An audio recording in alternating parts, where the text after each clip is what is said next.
On ne donne plus l'occasion à qui que ce soit d'assimiler la culture française comme c'était encore possible pour les enfants de ma génération.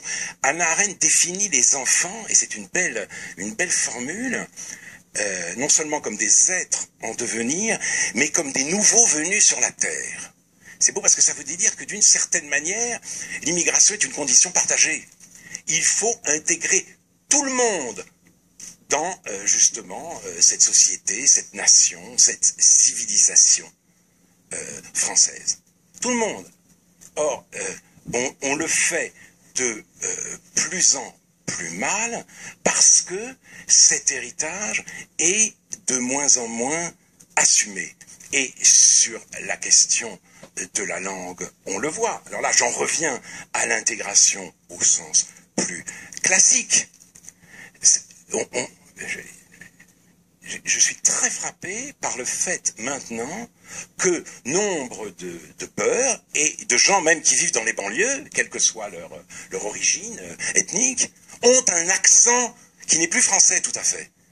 Mais ils sont nés en France. Et pourquoi ont-ils un accent? Et pourquoi leurs enfants auraient-ils un accent? C'est tout à fait sidérant. Mes parents avaient un très fort accent, mais pas moi. Et ben, c'était pas possible que j'en ai un puisque j'étais né en France. Et là maintenant, vous voyez au contraire, dans les banlieues, des Français de souche qui ont un accent. Donc, on se dit, mais pourquoi?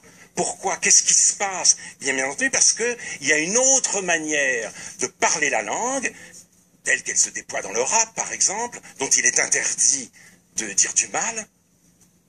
Et ça fait partie aussi de cette sécession culturelle dont je parlais. Mais il est vrai que l'un des enjeux, c'est de savoir si, oui ou non, il faut se soumettre aux exigences d'un vote communautaire. Et la grande difficulté est celle-là.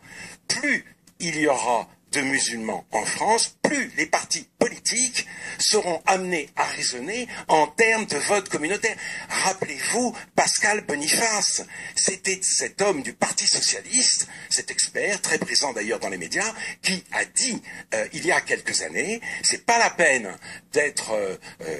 il y a deux raisons pour cesser de défendre l'État d'Israël. Premièrement, sa politique de colonisation, ce qu'on peut comprendre, mais deuxièmement, l'électorat juif est beaucoup moins important aujourd'hui que l'électorat musulman, et c'est vers lui qu'il faut se tourner. Et il me semble que tous les partis politiques risquent d'être confrontés à ce problème dès lors qu'on aura tourné la page de l'assimilation et qu'on ne traitera plus les gens en citoyens, mais simplement en membres d'une communauté.